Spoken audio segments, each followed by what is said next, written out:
More details of Muskoka's first confirmed case of COVID-19. Some tax relief for taxpayers amid this pandemic. And are you feeling hungry at home? You might have everything you need to make a great meal. All that and more coming up right now. Welcome to Cogeco News. We are live at 5. I'm James Bowler with what's happening in your community.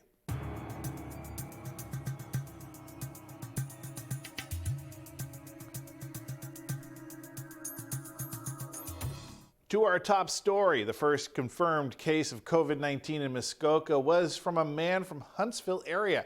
Dr. Charles Gardner with the Simcoe Muskoka District Health Unit gives us more details. Starting with what do we have on our list, the 21st case, that was the case from Muskoka. That person is staying in self-isolation in Huntsville, a male in his 20s who is a travel-related case, had been to Austria and Switzerland. With regards to the individual who has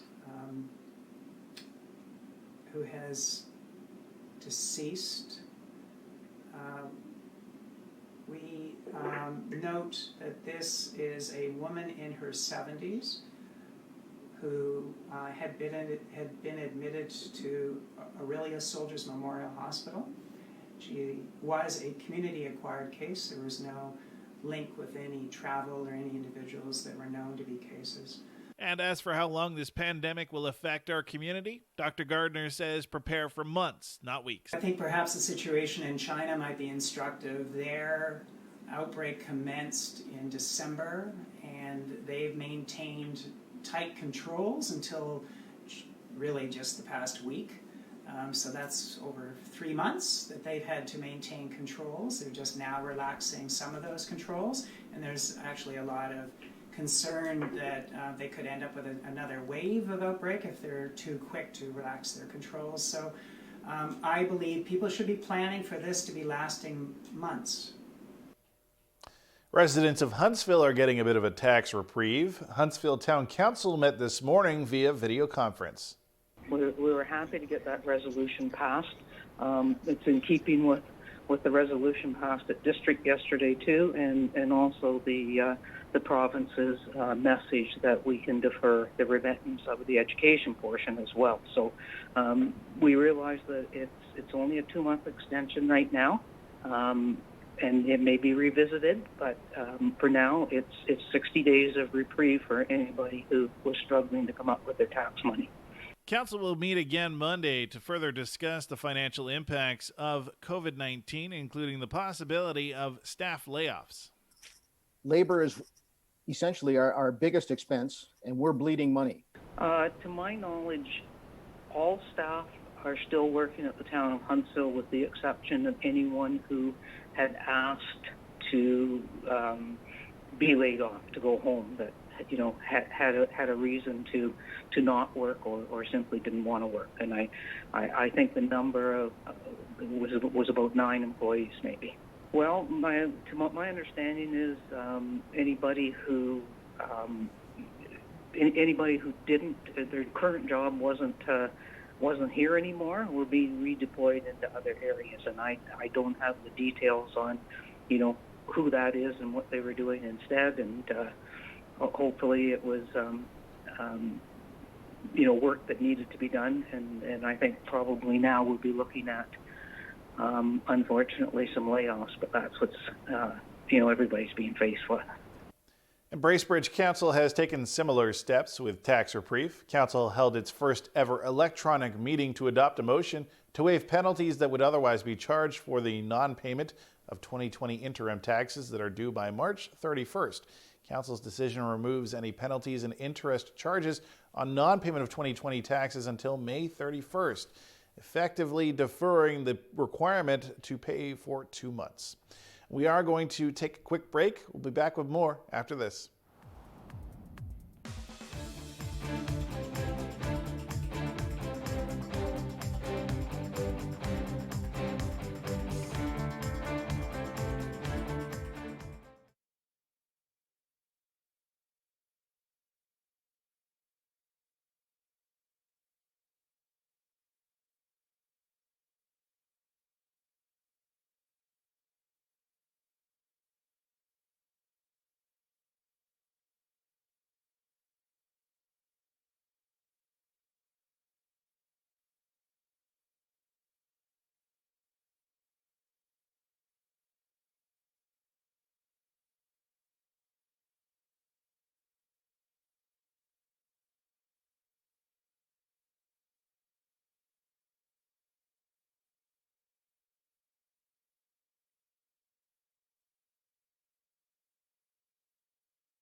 Welcome back. Joining me now from his home office is Norm Miller. Thank you very much, Norm, for once again taking the time to chat with us this week. My pleasure, James. And Norm, so today we just recently learned that our first confirmed case of COVID-19 in Muskoka was in the Huntsville area. So I just wanted to get your thoughts and feelings on that confirmation and what it means for your residents. Yeah, I mean, I'm not surprised that we've had a case. I'm glad we haven't had more so far. I think there's something to be learned from it. It was a male in his 20s. He was traveling in Europe.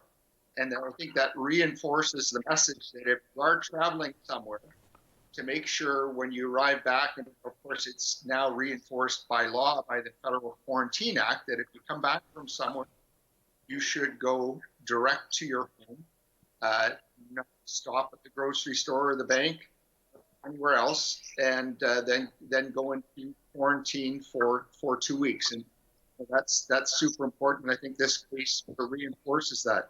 And, since we last talked, I have personal friends about this, Duncan and Pam Crowdis, and they posted on their Facebook. They had been in Texas for a week at a convention. They flew back and they did what they were supposed to do, which was go direct to their home. And then 3 days later, Duncan started developing some flu-like symptoms, and it was tested positive for COVID-19. And then just yesterday, his wife Pam also tested positive for it. So, I think if you're out of the country, come back, go home, and then isolate. And for this year, we have to just assume that the virus is in the community, and we have to do the social distancing or stay home if possible. We're out social distancing, wash hands, spread of the virus. Norm, there was a fiscal update yesterday from legislature as well. So just tell me about the major highlights from that update. Sure. Well, it was supposed to be the budget, of course, but that was changed to deal more with the COVID-19 crisis. And certainly a big focus is health care.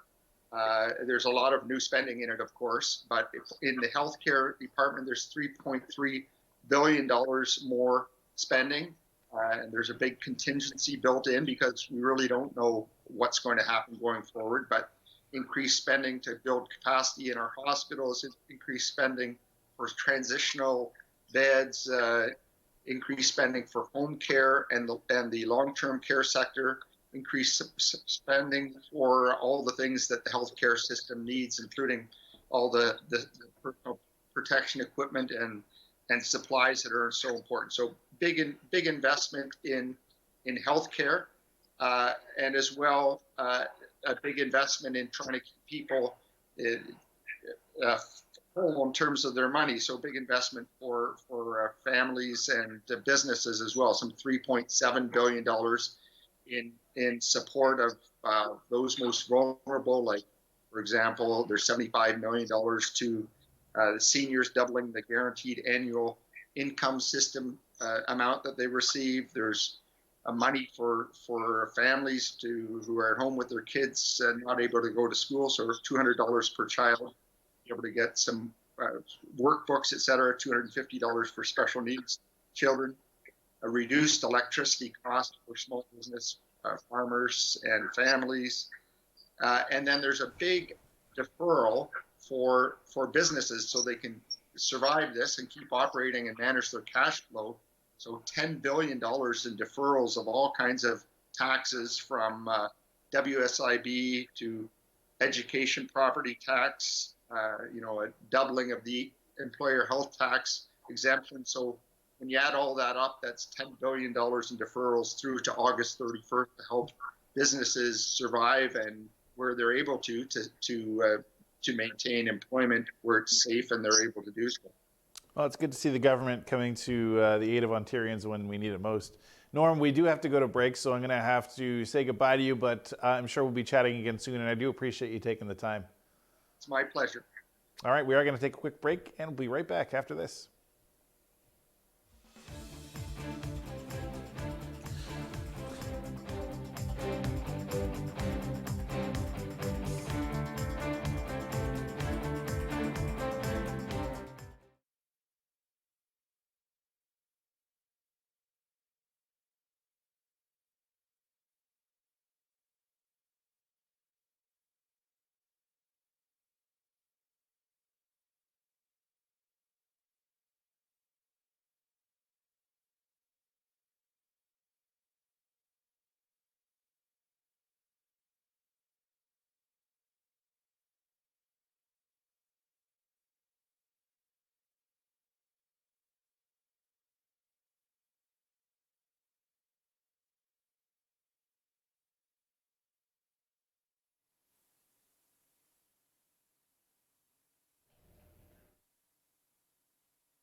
Welcome back. In the absence of church to attend during COVID-19, a local pipe band has stepped up with a neat idea. We spoke with Cameron Renwick of the Cameron of the Lochiel Pipe and Drum Band.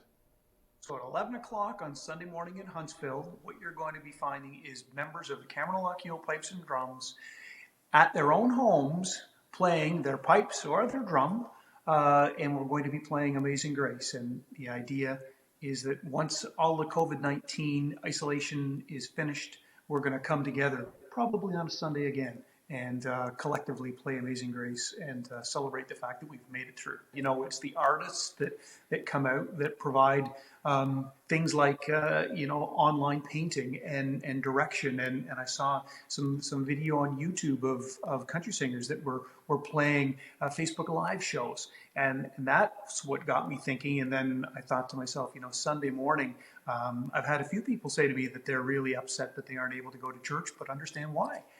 So then it was just kind of a natural fit for Amazing Grace. As I say, I had full support from the band, which doesn't surprise me. The men and women in our band are just absolutely fantastic and very community-minded. So it was just one of the little things that we could do. And back at Bracebridge, well, they want you to have a house party. So we were trying to come up with ways to engage our community and give some locals, or give our locals something to do while they're at home in self-isolation. So we were looking for a way to engage both the community as well as our local businesses and give them the opportunity to highlight some of their skills. So last night we had Kurt and Jed doing live music to kick it off from the Griffin Pub. Tonight we have Sarah Shaw of Veda Yoga doing a yoga class. Tomorrow night we have Charmaine Broughton doing a cooking class. And then we have other live music coming up. Jam Sandwich is going to finish it off on April 8th. So depending on how things kind of play out over the next couple of weeks, we'll definitely continue to offer some online programming as things kind of move forward and transpire from here. We're back to the break, but stay tuned for more after this.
Welcome back. And for a change of pace, I know a lot of people are stuck at home right now, and a lot of the times we eat our stress, we eat our feelings, and so I've in order to kind of help with that process, I've called out to a very special friend and celebrity here on your TV, Charmaine Broughton. Oh, stop, James! I hate attention. Shar, we're going to be talking about your quarantine meals here. What you're making, because you've got a whole family there to feed at home. So I know you've been quite busy in the kitchen there, which is pretty much your usual movements anyways. But tell me a bit, Charmaine, about what you got going on in the kitchen this time. Well, it's bringing it right back to basics, which is pretty much how I cook anyhow. I mean, I've always pushed the importance of using pantry staple items and trying to use everything that we have in our fridge. And now more than ever, we have to do that. And I mean, I'm certainly not alone. Yes, I've got 2 teenage boys to feed, but I mean, everybody has to feed their family these days, and we have to do it on a dime. I know, we're going to be watching our pennies for the next little bit. So I'm just going to share 3 the most basic recipes that will fuel your family. You can have all your kids and your family get involved if you're homeschooling. Don't forget home ec. So in true Shar fashion, can we start with dessert? Sure. I think that's a great Okay. idea. Yeah. All I dream about is that cake that we made together. So, I mean, Oh dessert yeah, is. that was a huge shout out to Comfort Bake Shop there. Yeah. Well, and actually, this is inspired a little bit by Comfort Bake Shop. So these are my 4 ingredients. Can you see them? My 4 ingredient peanut butter chocolate ice cream sandwich cookies. Ooh. So the cookie recipe is simple. It's the one on the back of the package. It's peanut butter, sugar, eggs, Yep. brainless, right? Pretty Okay. much everybody has those ingredients. And the other great thing about peanut butter is it's got, healthy fats, protein, and fiber. I know we're sandwiching it between ice cream, but at least it's, again, this is Char's theory.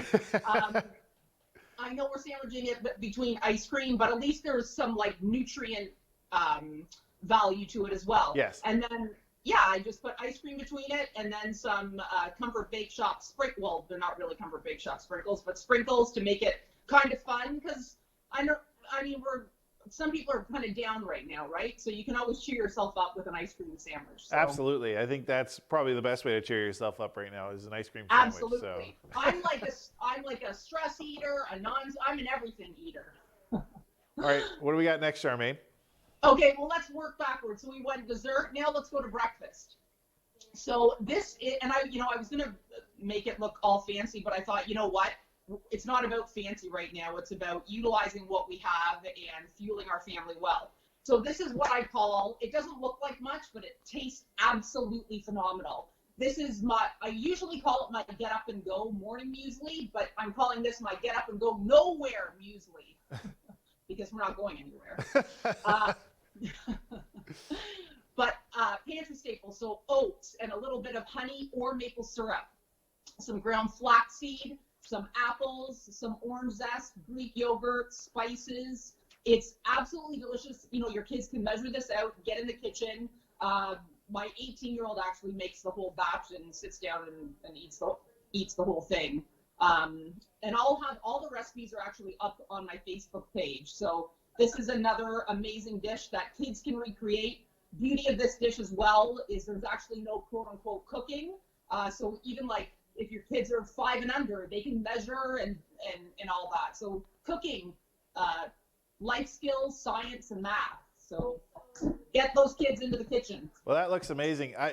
These 2 things already. I need to go home and start making some of these because I'm already starving. But now I'm really looking forward to seeing what the 3rd item is.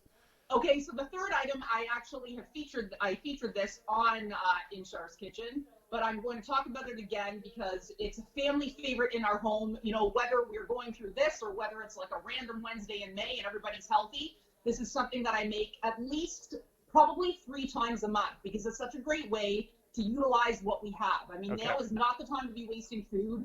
We don't want to be going out to the grocery store unnecessarily. So I'm suggesting to people, make a list and maybe every 4 to 7 days go out, but don't be going out because you forgot this ingredient or that ingredient. Use what you have. So I'm a huge fan of the 50% off rack, especially now because I'm unemployed. Yep.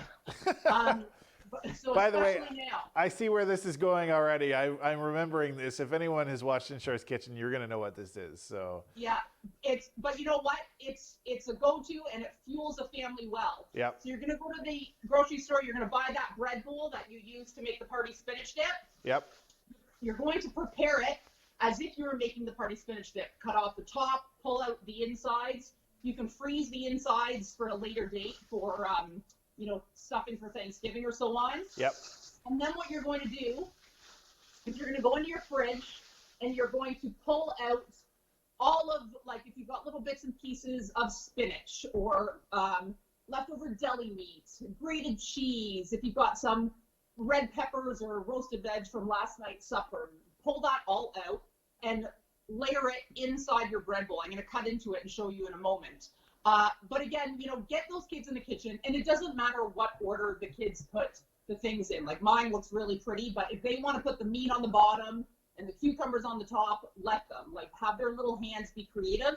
I say this, it's like a blank canvas, and just go to town with what you have left in your fridge. Yep.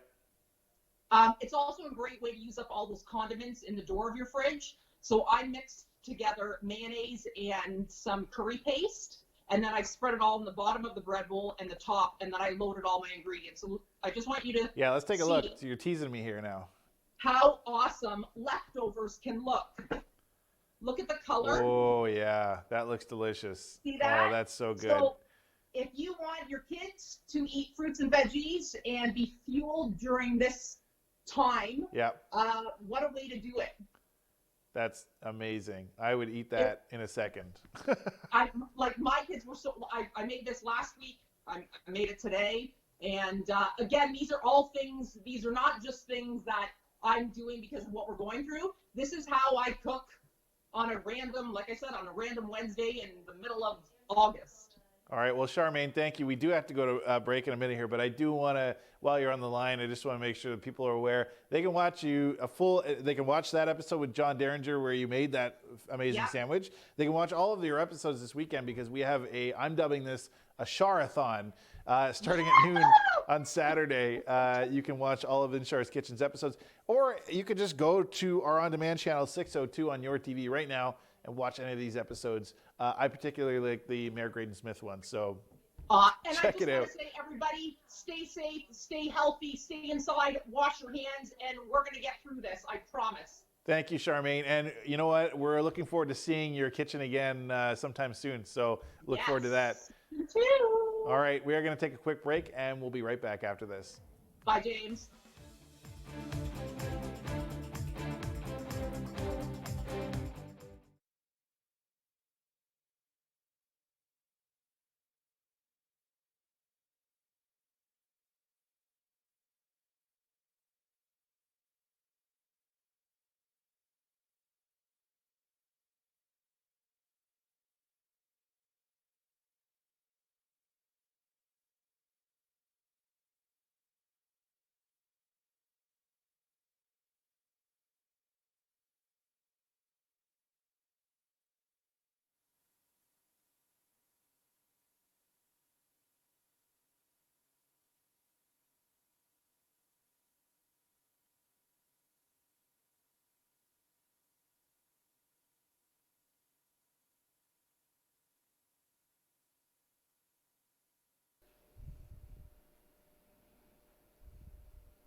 Welcome back, and a look back at a few of the headlines for today.